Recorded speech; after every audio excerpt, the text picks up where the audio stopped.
Up on Big Ten Live. A month ago, we told you who. Today, we tell you when. The Big Ten 2024 football schedule set to be unveiled. More teams, more drama, more marquee matchups. From the traditional rivalries to the new conference battles, we cannot wait to see. The dates to mark on your calendar, all revealed in the next 60 minutes. And with that, we welcome you in. It is Big Ten Live. We are powered by IFS. Great to have you with us on our schedule release special. Dave Revson, Howard Griffith, Jake Butt, and Nicole Auerbach. A month ago, we found out the who. We found out who would be playing one another in the years to come. Today, we get the dates. So let's dive right into it and give you a list of firsts. Unlike recent years, no conference games on opening weekend. So the first conference game next year is going to be week 2 when Michigan State visits Maryland. As for the 4 new Big Ten schools, they'll play their first conference games between weeks 2 and 4. The Bruins open Big Ten play at home against Indiana on September 14th. USC and Washington play their first conference game September 21st. The Trojans will visit Michigan, just their 3rd ever regular season meeting, while the Huskies host Northwestern. Oregon's first Big Ten game is against a familiar foe. They visit UCLA September 28th. Their first home game is the following week against Michigan State.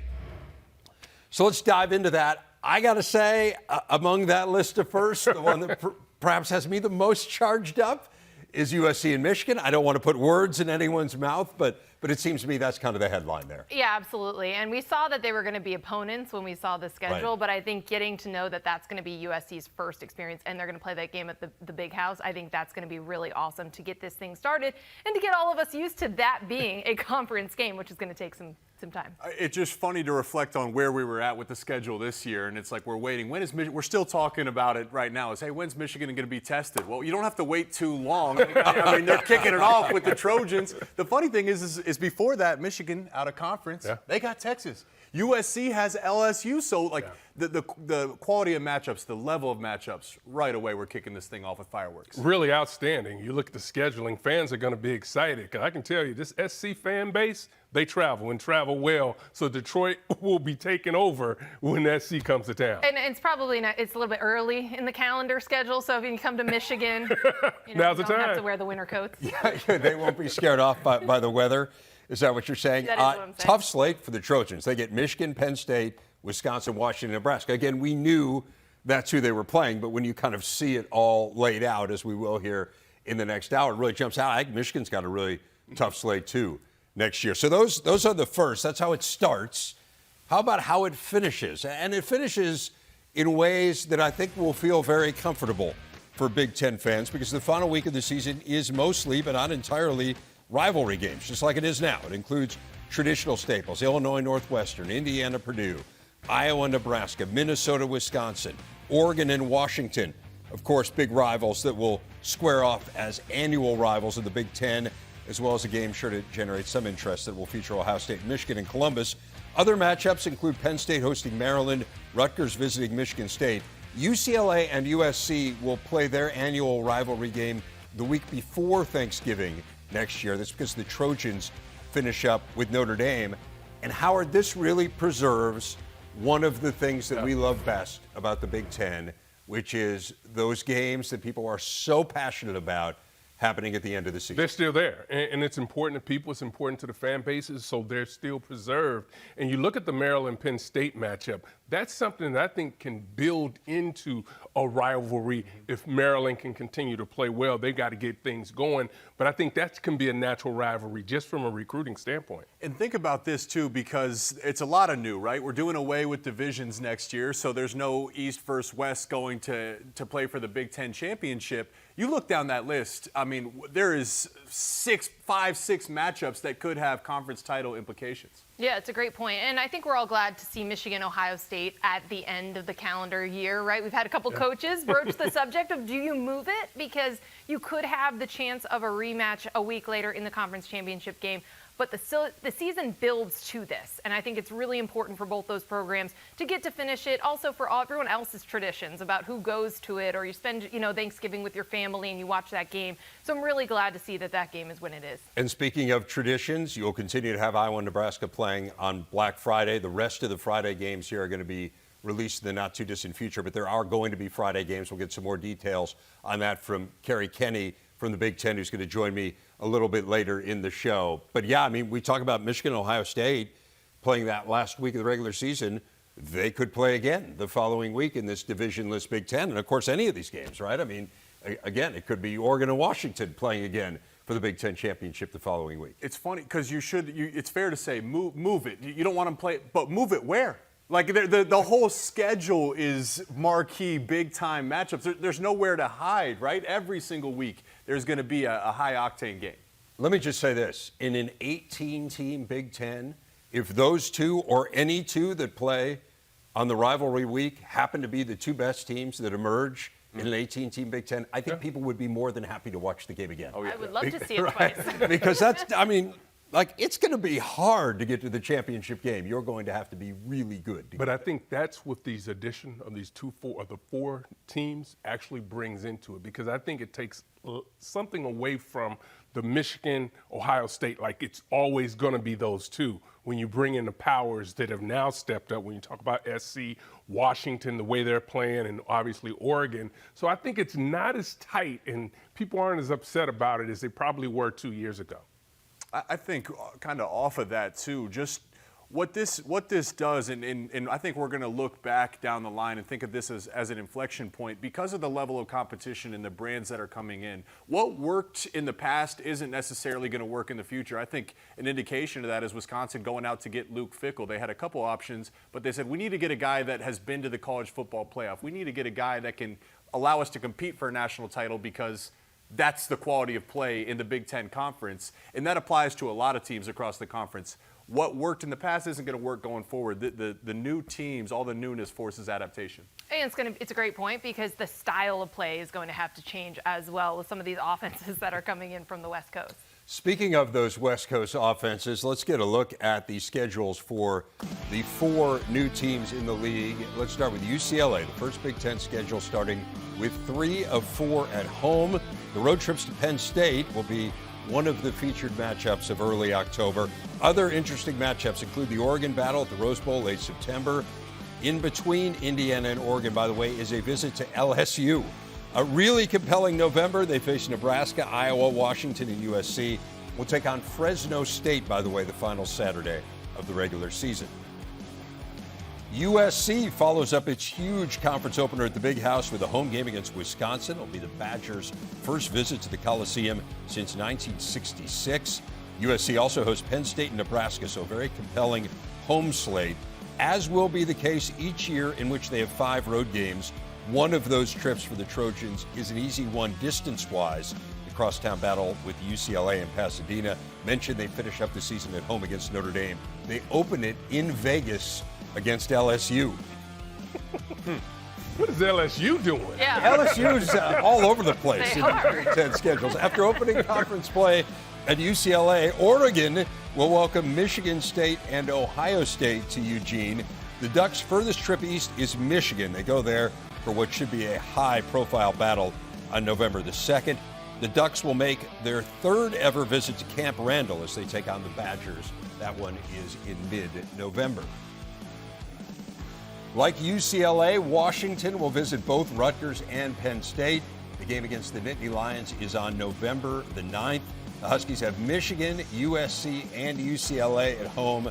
They also visit Iowa and Oregon. And I think the thing that stands out, the quality of these games. There are just so many good games that we're going to have in the Big Ten. And obviously part of it is highlighted. Those 4 teams are all really good this year. And so you can foresee them being good next year. But man, there are a lot of great games on this schedule. Yeah, I was going to say they're coming in at such a high level, and I think that's what really comes across as you look at this schedule because, yes, they're going to lose some of these quarterbacks that we love to watch this season, but these programs are all in really good places with head coaches that are really building something. And so you can expect that these are going to be big games. The ones that look like they're going to be big games on the calendar are going to deliver. And one thing I also love about that is that Oregon-Washington ending the season, both of those schools, it's not clear if they're going to keep their in-state rival, if it's going to work schedule-wise moving forward. But those two teams have given us such great games together. They're close to each other. It's a protected game. So I think that that's going to really deliver at the end of the season, too. It's going to look completely different next year. And I just think about what that does to the coaches. You know, your roster management at this point in the season, there's not a week where you could say, yeah, maybe we can't. If you have guys that can play, they need to play. You need to balance that throughout the season. Also, we'll be interested, as you mentioned, Nicole, some of the quarterbacks that are leaving for 3 of the 4 new teams. How do they get a quarterback? Because it's going to be the answer, or the question for all these programs is, how can we get the talent to play through such a gauntlet of a schedule? I think one of the things when you start to look at the recruiting rankings, 24/7 at least, you see these teams are all really recruiting at a high level. UCLA isn't in that group just yet, but they haven't necessarily been there. But the other 4 teams really are doing an outstanding job, and it's just about the profile of this entire conference being raised, and it's going to show up on the field. I think the other thing to think about, too, is we're going to be in a 12-team playoff world, right? So, I mean, I think you look at this gauntlet and you just say, how do you get through this unscathed? You don't have to get through it unscathed. No. The expectation is not that you're going to get through it unscathed, because, you know, you could be in a world where 4 Big Ten teams make the playoff. I mean, it's not even remotely unreasonable to think that could happen. Well, and that's part of the reason they scheduled the way that they did, trying to balance and make sure that these schedules all seem relatively reasonable for the top tier teams, because they want multiple CFP contenders. We're also just going to have to get used to the idea that some of the top teams, a really successful season, may have 2 or 3 losses. I mean, the resumes are just going to look very, very different. You're going to also have to see if that selection committee actually values the strength of schedule, because all of these teams that we're going to be talking about as playoff contenders from the Big Ten will have gone through the gauntlet. It builds a little bit. It's going to be a whole new frame of mindset in how you look at this, because you might have 2 or 3 losses, but you also might have 5 ranked wins on this schedule. You might be playing 6 or 7 or 8 ranked matchups throughout the year. No one expects you to go undefeated through that. So that's going to affect how the committee views this as well next year with the 12-team playoff. One of the other things that's really interesting, and I've kind of been looking at this since they started to talk about going to the 12-team playoff. In hoops, you talk about coaches and programs talk about making the Sweet 16, the Elite 8. It is a big deal about teams making it.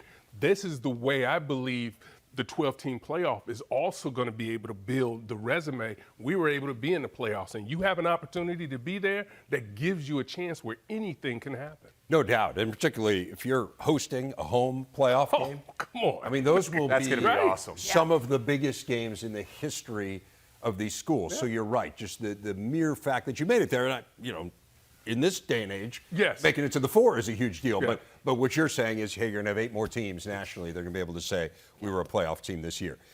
More schedules. Penn State opens next conference season at home with Illinois, welcoming the Illini for the first time since their 9 overtime extravaganza a couple years ago. It's the first time the Nittany Lions have started conference play at Beaver Stadium since 2015, and they actually get 2 straight home games to start Big Ten play. UCLA coming to State College. Follow that up with a game on the road against USC. Tough 3-game stretch to follow that. At Wisconsin and home against Ohio State and Washington. As for Michigan State, they play the earliest conference game, as we told you, visiting Maryland September the 7th. Get Ohio State at home on September 28th before traveling to Oregon. The Ducks are the only one of the 4 new conference members the Spartans will play next season. The Michigan game is in Ann Arbor on October 26th. And MSU finishes things off with 2 home games against Purdue and Rutgers. And here to talk more in depth about this schedule is Kerry Kenny. He is the Chief Operating Officer of the Big Ten. Kerry, we announced the format a month ago, the Flex Protect 18, before we had the dates of the games. For people who maybe didn't tune in then and didn't get kind of that in-depth explanation, remind people, give them kind of the quick overview of what you were trying to achieve here and what you did achieve with the Flex Protect 18 model. Yeah, thanks, Dave. It's great to be with you today, and obviously an exciting day for the future of Big Ten football with all the planning that went into this schedule and now the planning that comes as a result of it for our fans, for our institutions. Just a lot to look forward to and be excited about. But it all started back in early October with announcing that format, the Flex Protect 18, which We had to adjust from what we'd announced back in June as Flex Protect Plus once we added Oregon and Washington. But really, it was a model that created flexibility, that honored a lot of the legacy traditions that we have in the Big Ten, the rivalries, the geography, all of those different types of things, but also looking a little bit innovatively, that you don't have to do something with a cookie cutter approach across all 18 of your schools. And we think that we've seen that play out this week when 2 other conferences actually used Flex Protect as part of their scheduled formats for the future in the ACC and the Big 12. So we had that flexibility. We knew it would provide us with the most amount of opportunity to create a really balanced schedule once we actually got to putting games on dates. And we think what we announced today really hits a lot of those balanced principles that our schools asked us to achieve. And among them, protecting those rivalries, there are 12 protected games here where they'll play every year. Different number for different schools. Obviously, some schools have a number of rivalries. There's one school, Penn State, that doesn't have any protected rivalries. How, in terms of the time frame here of going from releasing the opponents a month ago to now releasing the dates of the games, how typical is that? Like, is a month a normal period of time to come up with this? Dave, I can tell you that we moved as quickly and efficiently as possible as I've ever seen in the scheduling process. We, back in early August 2nd, announced Oregon and Washington as the 17th and 18th members of the Big Ten. Back in early October 4th, we announced the rotation, so about 8 weeks there in between there, and now another month to announce today's final schedule. So no, this is not traditional, but given the environment that our schools operate in on campus with needing to set future ticket prices and travel and accommodations, things like that, we really needed to work swiftly for our athletic directors to be able to deliver this to them when we did. Let's talk about travel, because I know that was a major focus. Look, since UCLA and USC were added, travel has been a huge discussion, and then, of course, you add in Washington and Oregon as well. So let's take this in 2 parts. Let's take it with the 14 schools that are in the conference right now, and with them going west. First of all, what were the priorities that came into play, and how did you arrange it to ease the travel burden for those schools? So we benefit from the fact that 2024 is a 14-week schedule, and what that means is the way the calendar falls, everybody has not just 1 but 2 bye weeks. So we were able to work a little bit more efficiently within existing non-conference games, the calendar overall, to try and achieve the best balance from a rest recovery perspective as we could. And so the way we looked at it for the Eastern and Central time zone teams traveling west was to try and have, if not a bye week immediately following that long haul trip in the middle of the season, a home game following that, because we know having to do a road trip out to the West Coast and then also make a road trip the next week, on paper, that doesn't really put your teams in the best position for success.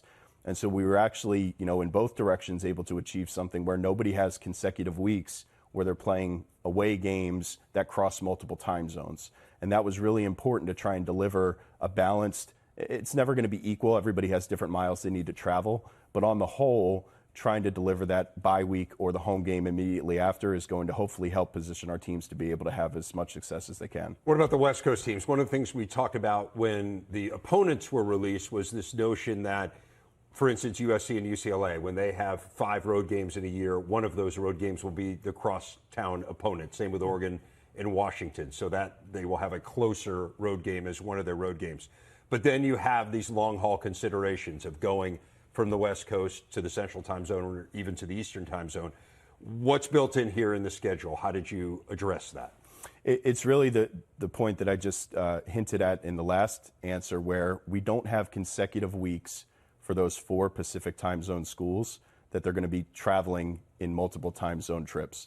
I think if you look at the entire schedule, there's no back-to-back road trips for any of those 4 West Coast opponents, or 4 West Coast institutions, I should say.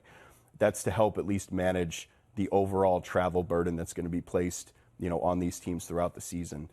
The other element that we tried to balance was long-haul trips in the month of November for everybody, not just the 4 on the West Coast, the 14 in the Eastern and Central time zones, but as you go through the rigor of a season with the depth of the conference that's going to be in front of you on this schedule here, trying to make sure that you limit some of those long-haul trips at the end of the year when, it's been 10, 11, 12 weeks of really high-level competition. You're trying to set yourself up potentially for a run in the CFP in the new expanded format. Trying to take as many of those travel considerations out of the scenario late in the season was something that we focused on for year one. So to that point, on this schedule, you don't have any long-haul road trips in the final 2 weeks of the season, right? So no one crosses multiple time zones those last 2 weeks. So That's So correct. that certainly worked out quite well. Tell me about the allocation of weeks in terms of like when you schedule particular games. And teams can always surprise us, right? You can have a team that has a great year out of nowhere, and all of a sudden a game that didn't necessarily look like a marquee game before the season becomes a marquee game. But that being said, like, how do you try to allocate in conjunction with the television partners the big games, the games that you know will be big, in terms of spreading them in multiple weekends or concentrating a bunch to have a weekend where the Big Ten takes center stage? Like, what's the balancing act there? It's balancing act on a couple of different levels, Dave, and part of it is exactly what you mentioned. It's knowing on paper, regardless of how good a team is, or maybe a team isn't performing as well as they normally would, what are those big brand matchups that, from a TV perspective, viewership perspective, are going to move the needle? So you need to make sure that you spread those to the extent that you can throughout the season. The other thing is taking a look at the overall college football calendar. When do you usually know that other high-profile matchups in other conferences take place? And try and, to the best that you can, work around that to make sure that the Big Ten does have the best and biggest stage each week of the season. One of the things that we benefited from, I mentioned from a scheduling perspective, was having the double bye season. Yeah. But from a TV inventory perspective, it actually is a little bit more difficult in these 14-week seasons because you have more inventory spread across more weeks. And so that just makes trying to pinpoint exactly which weeks are going to be a little bit stronger, maybe take a step back because multiple teams are on the same bye in the same week. Those are all things that you try and make your best assumptions for, and then you learn from it and adjust it to the extent that you can for the next year. How about Friday games? When will we find out about those? So now that this has been officially announced, we're going to be getting to work. Actually, last night started to get to work with our TV partners to understand exactly which games will move, not just to Fridays throughout the season, an additional Black Friday game, because Nebraska-Iowa will be one of those Black Friday games, as it traditionally has been, but then also some Labor Day weekend games, Labor Day Sunday, Labor Day Thursday, really looking to take advantage of these unbelievable broadcast partners that we have now with CBS and NBC and Fox, and obviously the Big Ten Network, to be able to really lift the Big Ten football schedule, as well as the student athletes in those programs, to the next level. One thing that you've done in recent years is had conference games early in the season. There was a week 0 conference game a couple of years ago. Obviously, that had to do with being in Ireland, but still got a ton of viewership. There have been a lot of week 1 games. There aren't any of those on this schedule. What was the rationale there? A little bit was being boxed in by the timing, to be honest with you, Dave. With less than a year before this schedule has to be played, a lot of non-conference games were already on the books before any of our expansion efforts went into place, with not just the Oregon and Washington edition, but even the USC and UCLA edition.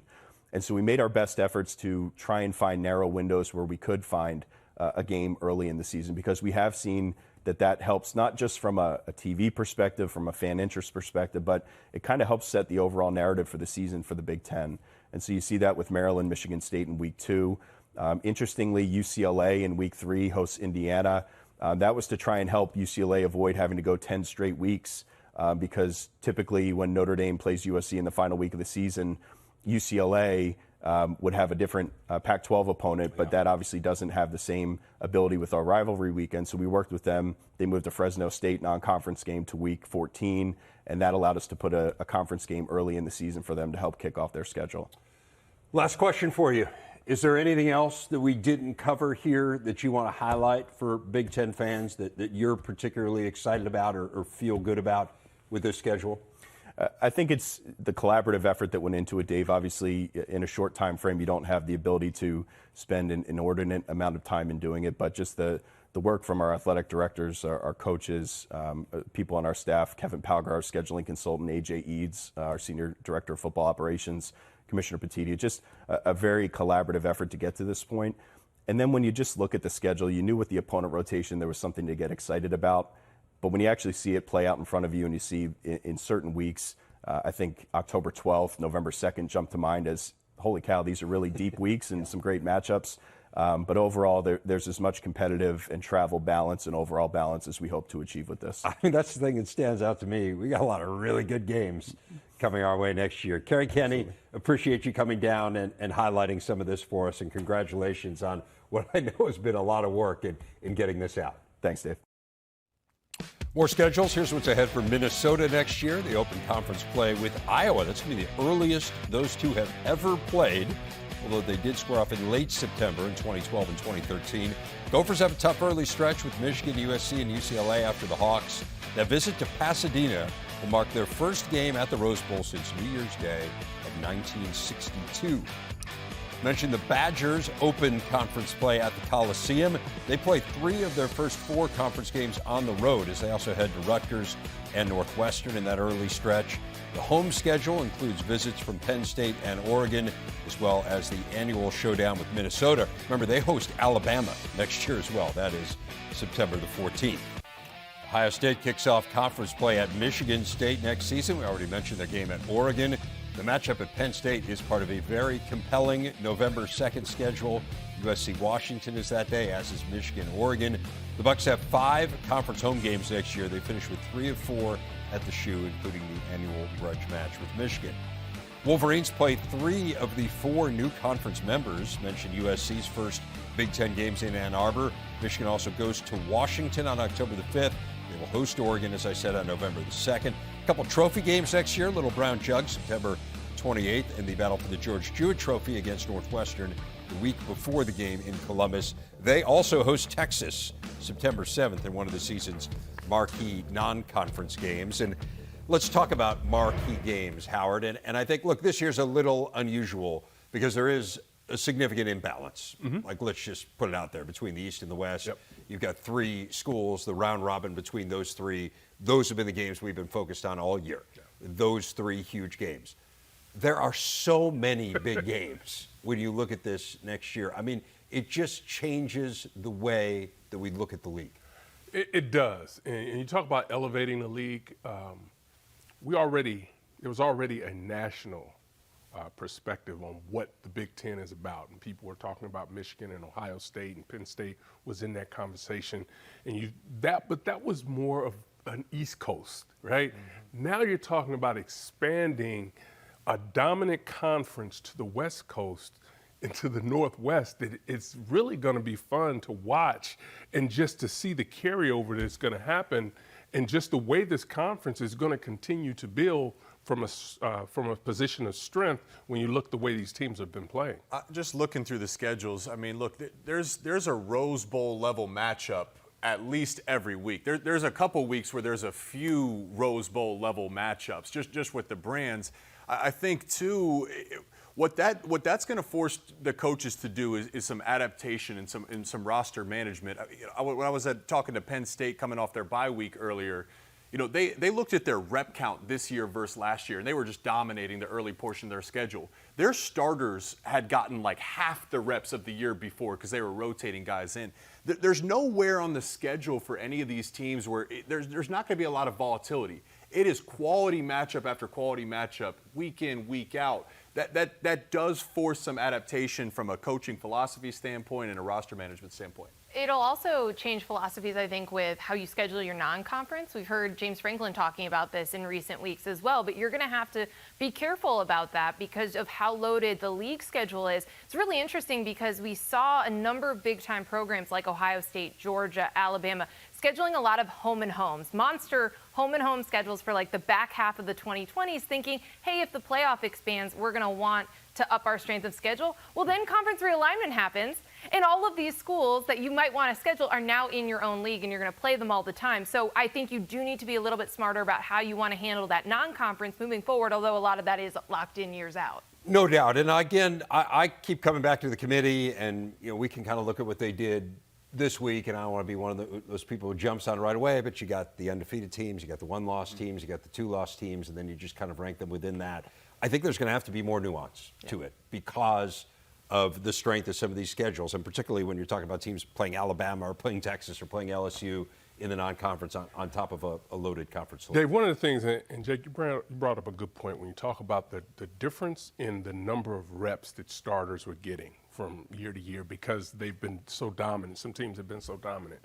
One of the things that I always took away, and Urban always made a point of this, particularly when it was at LSU, and Nick Saban does this, and Kirby Smart does this as well. Those young players that they are projecting to play, it's important that they get those 10 to 15 plays. not in garbage time, but when it counts. And it's going to be someone's assignment to make sure that those players are getting those reps because you're going to need them. You're going to need them down the line in the season. So to know that your best players, even if they're young, can compete and contribute really boosts the morale of the entire team, and no one's forced to play a lot of plays. On that note, I think college football, if you're an alum of the school or a fan of the school, you're watching that school every single week, and then you're probably going to watch some of the bigger matchups that you might be attracted to. What this does is you're going to play your starters for 4 quarters, right? Both teams will. You're going to have massive conversations around massive matchups throughout the season, and to expand that, now you're not just watching your own school in a matchup or two. Now you're watching huge, huge matchups. Look at that stretch of schedule right there, starting with UCLA for Penn State. That is 5 straight weeks of currently ranked teams right now. Wisconsin not quite ranked yet, but think about that stretch of games right there for Penn State. Yeah, it's just such a challenge. And I think that we talk about, Dave, you mentioned, like when you have a season and there's maybe only a couple games that you circle or highlight, you're not going to be able to do that. You're going to have to stay even. Like, this is the challenge for the coaches and the players, right, to stay at the level that they're going to need to be at basically the entirety of the season. The fan base has to stay at that level. I might be out all day watching football. You got to watch everybody play. We're going to have to stay at that level. Yeah. Like, let's talk about the things that really matter. We're going to be up late. We're going to be up late, and there's going to be a ton to talk about. It is really, really going to be something. Indiana will open Big Ten play in the Rose Bowl next year, the first time they have played in that historic venue since New Year's Day 1968. The home slate includes games against Maryland, Nebraska, and Washington, as well as the old Oaken Bucket battle November 30th against the Boilers. Speaking of Purdue, their early conference schedule looks a lot like recent years, frankly. They open with 3 teams from the current Big Ten West, home against Nebraska, then at Wisconsin and Illinois. Oregon at Ross-Ade, October 19th. Challenging stretch in November that includes a game at Ohio State on November the 9th, followed by a home battle with Penn State on the 16th. They also host Notre Dame in Week 2 next year, and they travel to Oregon State. Big Ten schedule for Rutgers next season will host Washington in the Huskies' first conference road game, September 28th. Wisconsin will be in Piscataway just the 3rd time ever. That one's October 12th. UCLA the following week. First ever meeting between those two schools, followed by their inaugural meeting with USC. That is October 26th at the Coliseum. Their protected rivalry game with Maryland in College Park mid-November. No Michigan, no Ohio State, no Penn State for Rutgers next year. Maryland plays 3 of its first 4 conference games at home. The meeting with USC on October 19th is the first ever between those two schools. After playing Michigan, Ohio State, and Penn State annually as a member of the East, the Terps get only Penn State of those 3 next season. It's their final regular season game. So I have to believe there's a slight sigh of relief right now in College Park and Piscataway. Guys, I want to talk about travel. Kerry talked about that. I want to start with Howard and Jake. You guys have played the game. You played in the NFL on teams that had to cross multiple time zones. So you understand what's going on here with these schools. Give us a sense of what the main considerations are and how you feel like the Big Ten addressed those. Well, I think just the fact of the way they set up the travel, I think will be important. For me, though, what's important about it is what comes down to when will these teams be traveling? That'll be a big part, and that's something that I've been focused on. Will it be Thursday afternoon, Thursday morning, or will some teams decide because of resources that it's going to be its normal travel? I think as we continue to work through this, they're all going to have a different stage or some different thoughts about how they should travel and how the recovery is going to be. Because to me, the recovery on the trip back is really what's going to be important.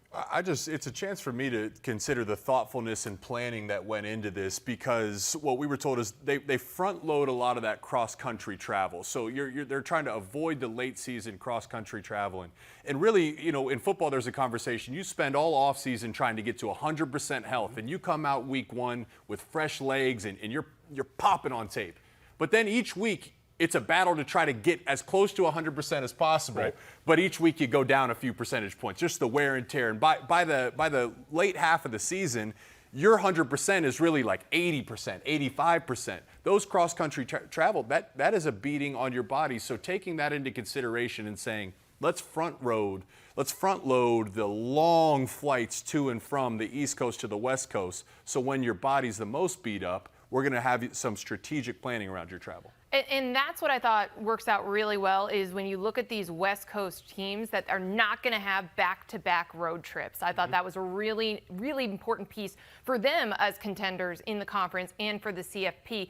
You also have for the teams that were currently in the Big Ten that effort to try to give them bye games after they go on one of those cross-country trips. They're trying to make sure that your best teams are in their best position to contend down the stretch and play as well as they can. You look at Ohio State's schedule, and they get that break after that trip to Oregon. That's really important. By the way, having 2 byes in this calendar is hugely important for that. It gives you a lot of flexibility, but it makes sure that you're doing what you can for the wear and tear for the bodies. And I know that these schools have really been working and thinking about that. It's something that I talked to UCLA Athletic Director Martin Jarman about at length. He was calling the NFL teams in the West Coast to figure out exactly what they did in terms of what you said, Howard. When are you flying? When are you going? Are you staying on West Coast time? Are you shifting your body clock? When are you going to eat your meals? You have to think about all of those things with this type of travel. Even when I was playing for the Broncos, which is not a full California to East Coast trip, when we'd play in New York, we were leaving a whole day earlier just to try to get acclimated with the time zones. I mean, you probably have to consider hiring like a travel expert, like a planning expert around this, but it seems like the schedule, like we got to the schedule with that in mind as well. I mean, usually you might be able to nitpick something. This is so well thought out, and I think each team is going to be very pleased with how this kind of was laid out going forward. Yeah, the conference has absolutely done their part when it comes to setting this up. Now it's in the school's hands to determine how they're going to travel and how they're going to be able to make sure that the recovery process is as quickly as it can be. And one other thought to just keep in mind, again, as each individual school now tackles this, is for some of those West Coast teams, they're going to be able to get back the day of the game, depending on what time that game is, because you gain those hours going backwards. So there will be a lot of creativity coming into play here to try to take care of the athletes and their bodies. But again, I think just to echo the sentiment that everyone had here, it's so impressive to see the amount of thought that was put into this in a really compressed time frame and soliciting the thoughts of each one of the schools and what their priorities and what their concerns were, and to come up with what they come up with, both in terms of the format with the Flex Protect of, hey, these are the teams we really have to play each year, and then in terms of the travel considerations and trying to make it as equitable as possible. It's kudos to everyone who worked on it. They put in a ton of time because it's really, really good. Thank you, Dave. I did a really Well, yeah, you did do it. You were tremendous. I didn't want to signal you. Up all night. Really. I wanted you to. We're going to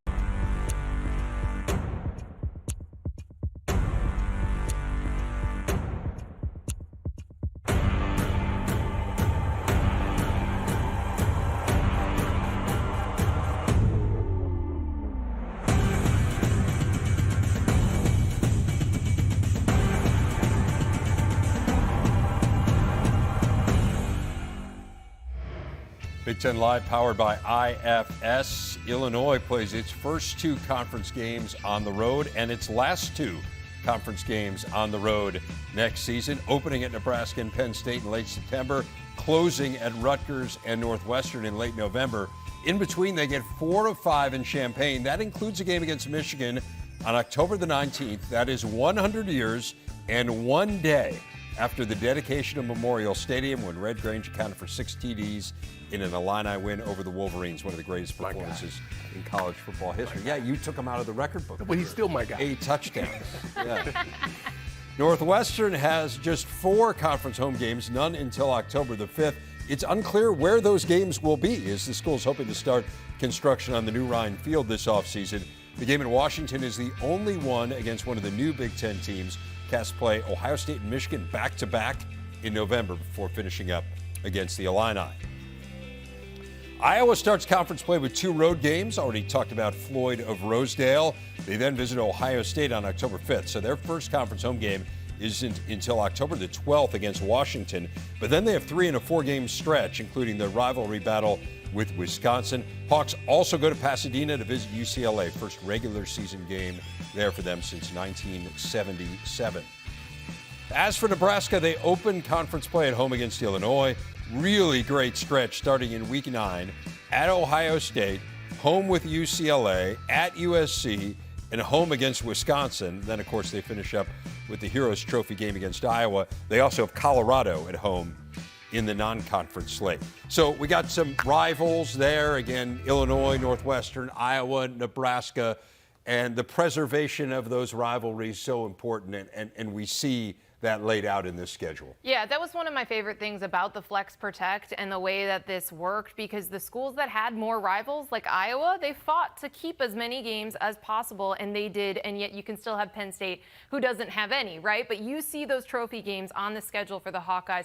That mattered to them. They get to keep them, and that's what I really like, because now we see it how it's sequenced out, but it's just important that you have those games on the schedule at all. That's what makes college football the greatest sport. Those of us that love college football, it's really the rivalries, right? Like, you love your team so passionately, you hate your rival. The joy of victory is amazing. The pain of loss is certainly significant. So to preserve these rivalries, I'm glad it wasn't even a conversation. Yeah. It was like, okay, these are your rivals. Done. No questions asked. Yeah, and that's part of talking with each member institution and finding out what ultimately is important to them. And that was a big part of what went into the scheduling, and it ended up working out. But it can't help but think about Iowa or Washington having to go into Iowa City and play. That's going to be a fun game to watch. It's just so many of these, as we've been talking all day, just some of the matchups and the rivalry games that are here are going to be so entertaining for the fan base and for fans at large. It's cool that they tried to keep the rivalries that are usually tied to a certain time of the year in that same time of the year. When we looked at Michigan's schedule just there, that they end with Ohio State, but that they also play Michigan State around Halloween, which is typically when that game is played. So you still have a lot of those traditional elements as well as all the new. Yeah, no, it's going to be fabulous. And yes, to your point, right, there are more rivalry games than just those ones at the end of the year, and so to make those special as well, again, just reinforces what a great job it was done here and how excited we all are. We don't want to wish away the 2023 season. Not so fast. Pretty well, but 2024 is really going to be something in the Big Ten. We are back on Big Ten Live, powered by IFS. You see now that the announcements have been made, the schedule starting to appear on social media, starting to appear on school websites as well. Obviously, you can go to the Big Ten's website to get the overview of all of the 81 conference games that will be played next year in this league. And let's take a look at it. An overview, we'll go alphabetically, starting with Illinois through the schedule. And you see Illinois through Northwestern here. And just to highlight one date, I mean, November 2nd next year is going to be unbelievable. Iowa, Wisconsin, you see Michigan taking on Oregon there. Nebraska will battle UCLA. And then we're going to go to the right-hand side, the next group alphabetically, starting with Ohio State and taking us through Wisconsin. You have Ohio State, Penn State on that day. USC at Washington. I mean, just great game after great game. Again, check out your school's website and start to make those travel plans and start to get fired up for the games you most want to attend. This has been an exciting day, a day to look forward and to think about how great this league's going to be, even better starting a year from now. Your biggest takeaways from watching all of this? The biggest takeaway is you just look at the schedule, you look at all laid out by date, and it feels like an NFL schedule. There are no light games, there are no off weeks. You're just going to have to be at a high level every single week. And when we look at the schedule as a whole, there's going to be 3, 4, 5 games each week that we're circling that are must-see TV. And so that just feels a lot more like the NFL, where it's closer. Everyone is playing a challenging schedule every week. Yeah, for me, maybe it's not a biggest takeaway, but it's a thought I had. I think, Dave, you might have mentioned this earlier in the show, for the chance now schools can host a playoff game. And I grew up in Columbus, so, when you talk about bowl games, that's all down south. In the spirit of rivalries, it's Big Ten versus SEC. Everyone around Columbus would be like, why did we have to go down and play in good weather for a chance to Now these teams might have to come to Ann Arbor when it's snowy in December or January, or Columbus or Madison or wherever it may be. That's in the spirit of change, in the spirit of rivalries, I think it's just going to be such a beautiful sight to see snow falling for a chance to play for a national title. I can't wait. Yeah, and to me, that's what's so exciting for fan bases, that they're going to have that opportunity to be able to host home games and to be able to visit some of these iconic venues. And when you look at it, yes, this is going to be huge. Each and every week is going to be huge, and that's what makes it fun. But I'll bring it back to some of the old guard. Penn State, right? Coach Franklin can't say anymore that we have to start the game on the road. We're always starting on the road. How about you get two games at home? So that'll ease the pain a little bit. Yeah, there you see it, Illinois and UCLA. Again, it has been since the middle of the last decade since Penn State opened at home in college. And you know that's the only thing he looked at. That's where he went first. Yeah, right at the top. Right at the top. Where am I? But here's the thing. When you look at all these schedules, they feel really balanced, right? do. Like, we've been talking about how thoughtful everything is, but nothing feels like, we're not like, oh man, one team really got a challenging schedule. No, everybody's are really balanced, and you get to see these opportunities. These are teams that are going to go play in the Rose Bowl for the first time possibly, or first time in a long time, so you get to go to new experiences, new places. But there's just balance, which I like across the board. It sets you up so that you could have maybe multiple teams hosting those playoff games. We saw Indiana and Minnesota in there just to reinforce that point. Those are two of the longer Rose Bowl droughts in the Big Ten, the fact that their teams both get to go to Pasadena next year. But again, you guys were talking about how balanced it is. And I just think like the way that they laid it out, that you play everyone at least twice in 5 years, that you get to play the rivalries, right? It is going to be a very equitable schedule. And the cream over the course of those 5 years is going to rise to the top. No doubt. And I think the other thing is, when we've been in an age where one loss kind of would knock you out and you were worrying, it's not going to be the case moving forward. No. Yeah, that's going to be fascinating. That, to me, is the most interesting part of how the committee handles all this going forward. It's going to be a brave new world next year. I'm ready. Look forward to venturing into it with you and with you as well. Thanks so much for watching.